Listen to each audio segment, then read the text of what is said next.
All right, let's get rocking and rolling.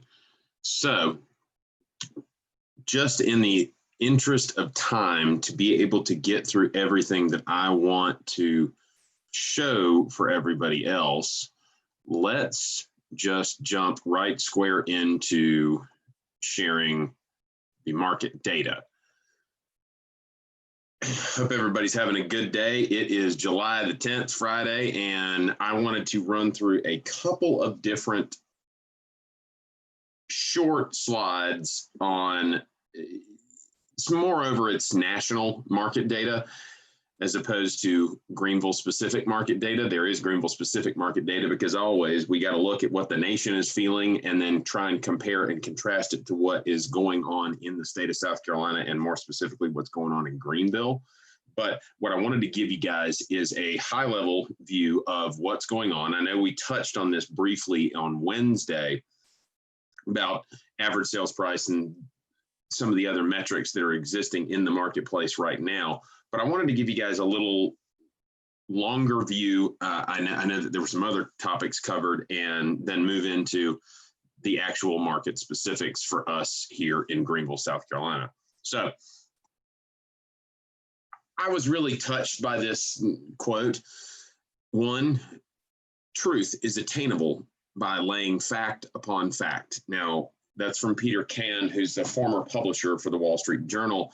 And you know, it goes back to on Wednesday when I was speaking on the behalf of Sue Zorman and then a couple of other pundits that have come out and said, hey, listen, now might not be the right time to sell or buy a house because REO short sales, we're going to have a whole lot of other stuff that's going on. And oh, man, we don't know what's going to happen. Your house is going to drop by 50%.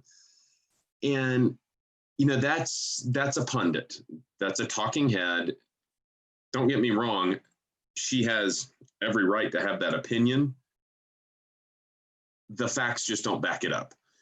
And for me to be able to meet opinion with fact and try and figure out the difference between way over here and way over here is probably somewhere in the middle. That's attainable by laying fact upon fact. And I found that very impactful, and I hope that you do as well. So think about it this way. Americans rank real estate as the best investment for 7 consecutive years. And now this isn't just some guy on the street corner. This is a Gallup poll. Since 2011, 34% of Americans thought gold was the best investment. Since that point in time, gold and real estate have essentially flip-flopped. And why is that? Honestly, I think that in these times, now coming out of 2011 essentially represents your climb upward from the Great Recession. Since that time, there's been a very big flock to security. Now, granted, the stock market has had a run. The stock market does have a run, but the stock market has a run for the people that get on the run and get in the game long term. It's not something that you can bank on. There's some of the smartest people in the entire world lose tons of money in the stock market every single year. There's a flock to security. Gold at a point in time where real estate in 2008, 2009, 2010, real estate lost that security component because we got out of whack with our fundamentals. That's something that I want to touch on in a minute, but we got out of whack with our fundamentals in the industry. And it was primarily a supply, demand, and also an equity issue. Coming out of that, yes, gold represented this solid investment. It's a thing you can feel, see, touch. It's real. It's never going to go down in value. That's not necessarily true. There's been a flock to security in recent years because real estate is really the only investment that exists that you can use. And I can buy a bunch of gold bars. I can buy a bunch of Bitcoin. I can buy stock. I can't use any of it. Real estate is the only usable investment class that exists on the earth. You couple that with an environment of not drastically lowering, but low, historically low, and consistently low interest rates.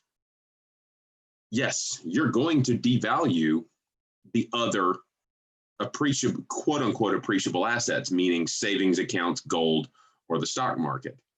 There has been a slow decrease and a big decrease in the use of gold just because interest rates are so low. Now, all of a sudden, real estate becomes a better investment because you can, in fact, leverage real estate, whereas gold is an investment like kind, purchase a tangible thing. The other thing is it's not dependent on transfer markets. And what I mean by that is it's not dependent on a third party. For a savings account, you are dependent on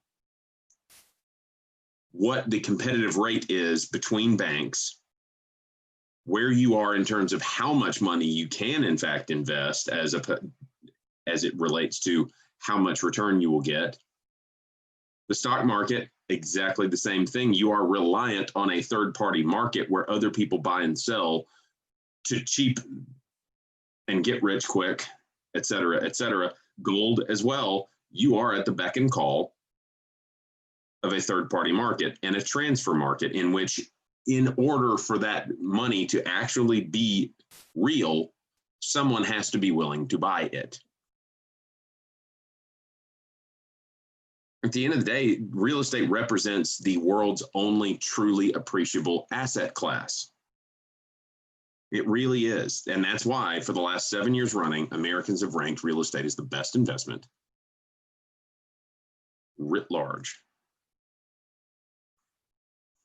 Something else that relates to everything is job gains in South Carolina. Specifically, if we're going to drill down the rest of the country, I do get it. There are a lot of states that are still hurting. New Jersey, specifically Nebraska and Nevada, as well as Louisiana, are obviously very, very, very highly hospitality-oriented industries within each of those states. So I do understand that there are a lot of people that are still grieving very hard with the real ramifications of not being able to open businesses, not being able to be fully open. Now, granted, I'm not trying to take a stand one way or the other as to the effect of that we should be open, we should be just doing whatever. No, we should all be cautious. And I do believe that those states where there are just a lot of highly condensed gatherings of people for the purposes of hospitality, leisure, et cetera, yes, that is collateral damage of the world that we're living in right now. However, I don't know if that's going to change in 2 days, 7 months, 8 weeks, 6 years. I don't know. The only thing that I can do is layer facts upon facts. So South Carolina writ large, just a little bit over 16,062 is the exact number in total advance claims. So that is people filing for either temporary unemployment or being furloughed or being laid off or filing for another form of government paid assistance right now. So 16,000, it doesn't seem like much. Now, granted, South Carolina has been relatively fortunate in that they have not seen the meteoric levels of layoffs that some other states have. That being said, what's happening right now, you'll see over the last 3 months, there's been pretty much a consistent, well, the first month was much higher, it was about 26% of an increase. But layoffs have then now been decreasing again, month over month, roughly 10% at a click. And what that does is that shows the relatively stable economic environment that exists in South Carolina. Again, we're fortunate. Again, 4 days from now, this might not be the case. But what I do have are the facts. You have a 10% layoff decrease compared to the previous week, which for us is good news. Why is it good news? because that means more people are coming back to work in the state of South Carolina, and our relative density makes the state of South Carolina and our business forward, our business first mindset, the favorable conditions to open and conduct business in the state of South Carolina positions us well to be able to be an economic driver as a part of the housing market.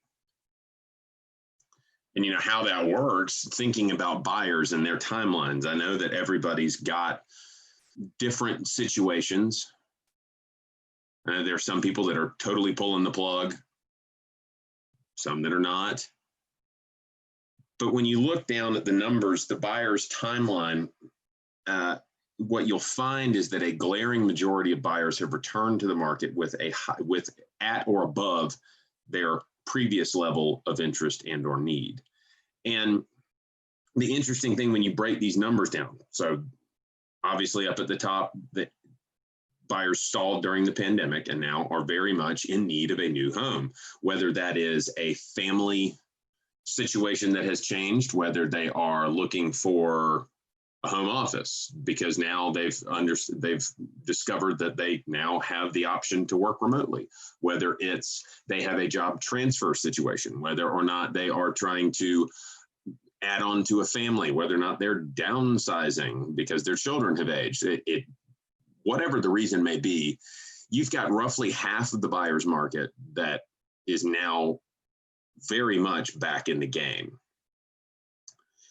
And when you look at survey results like this, now granted, a lot of these results are layer upon layer. So, I mean, we can basically say that roughly half of the buyer pool, this is nationwide, this is not just in Greenville, mind you, have also during that time had a chance to realize what a new feature in their home would mean in terms of positive quality of life. You've got another faction of the community that wants to purchase now in the event that there may or may not be a second wave of closures, shelter in place, whatever other orders may be that may prevent them from purchasing the home without seeing it in person, whatever that reason might be, or it might just be urgency to just go ahead and get it done with while they still can. You've got a very, very large portion of the public that's surveyed, almost 20%, that wants to buy a home fast before things change. Again, like I say, it could be 4 days, it could be 4 months, it could be 4 years. You got 16% of people that have been looking around at the stuff in their house and they're tired of being there. And another 16% want low interest rates. The buyer's timeline does absolutely relate to low inventory, but again, the buyer doesn't necessarily see that as a barrier, just because more than not, the buyer doesn't understand the metrics of how our inventory levels work. And you got another small faction of the population, but none the least of which, if you're talking about 4% of the potential buyers in a buyer pool want to leave bigger cities and want to find new environments, a little bit more rural, a little bit more in a secondary city, which if you want to talk about cities and urban environments, Greenville's absolutely an example of a small, medium city that could be favorable to someone coming from a larger major metro area. When you look at 4% of the people, the buyer pool in the United States, I mean, you're still looking at roughly 2 or 3 million people across the country that want to get out of cities. Population redistribution is going to be a humongous component of this windfall from this pandemic. It really will be. I've said that from the beginning, and I still stand by the fact that that population redistribution is absolutely going to happen. And the thing is that the buyer right now, though, if you want to get it down to 3 different things, the buyer is more intentional. They're really focusing in on, because they've had a lot of time writ large to spend in their homes. They're more intentional about what it is that they really want. So that's a good thing for us in the industry to be able to identify that need and help find it. They're more studied. They've had a lot more time to shop on the internet than they ever have before. And the third thing is they're way more in need of guidance, because right now more than ever, I know that's cliched, but right now more than ever, people are looking for a little bit of a voice of reason, a voice of numbers, a voice of data, facts, or just calm and comfort. They need help to figure out really, what do we need to do?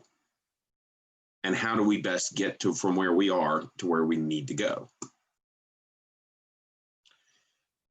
The next graphic, we're going to flip from buyers to sellers. As sellers return to the market, has their timeline of selling their home changed? You're going to look at this, and I'm just going to go ahead and carve out this piece of less than 10%, 9% of sellers have said that they are less urgent to sell their home right now. So that is less than 10%, and you will see the glaring majority of potential sellers, that is 91%. But for some reason it adds up to 90, which makes no sense to me. 90 to 91% of sellers, and this is from the National Association of Realtors, are either at the same level of urgency or more urgent. Look at that. 1/4 of the population is more urgent to sell. Nearly 1/4 of the population is more urgent to sell than they were before this all happened.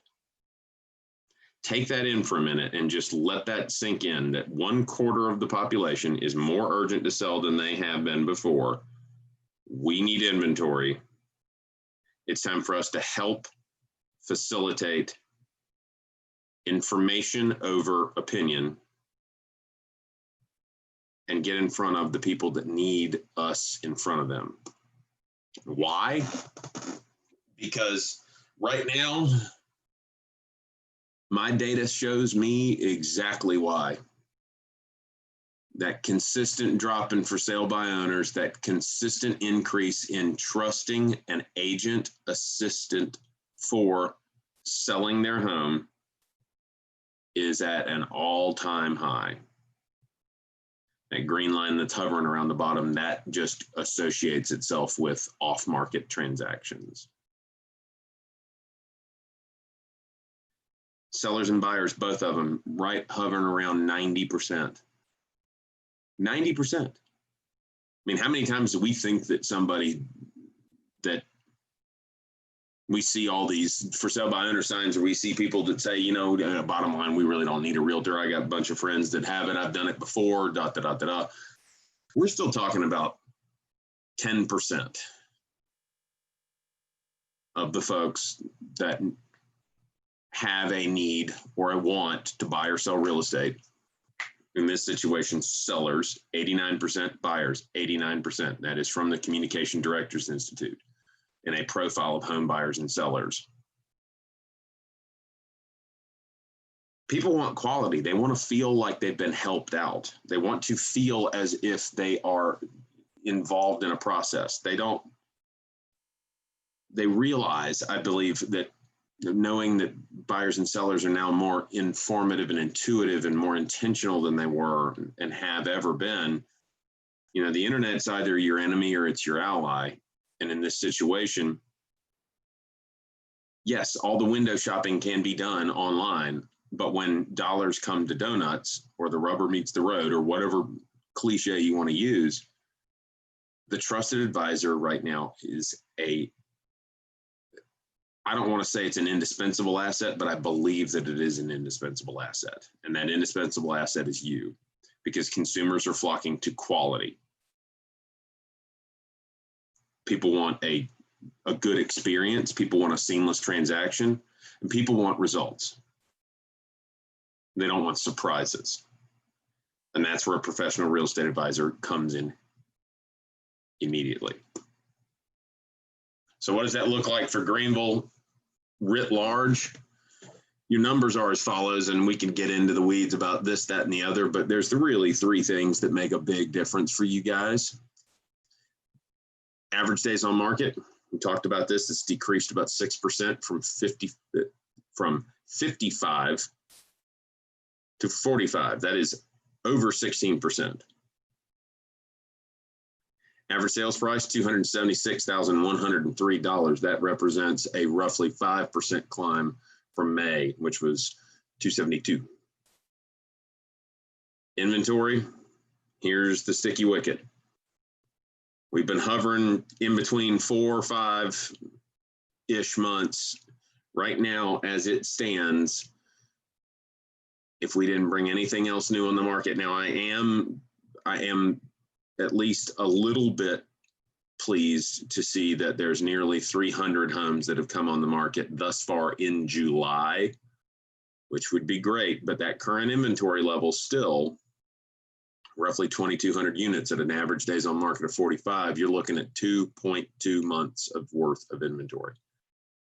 Now is the time for us to seek the folks that 1/4 of the population, if that's indicative in Greenville, if that 1/4 of the population that is more motivated to list their home right now, to capture that 19% of people in the buyer pool population that want to get something done and done fast before the unknowable may or may not happen. This is the time for us to start it. It's time to get new listings. It's time to seek the folks out that need our help, not to badger the folks that don't need our help, but it's the time to get out there, be present, be seen, be in that consideration set of folks that if there is an opportunity there, they will choose, or at least have you on the list to choose to be able to represent them in the purchase or the sale of a home. I could sit here and talk all day about every other little nuance of how to go about producing more listings, but it's just as simple as that. We need to be visible. We need to be safe. We need to be on that consideration set. We need to be on the short list of folks, at the very least, on the short list for folks that need to buy or sell real estate now.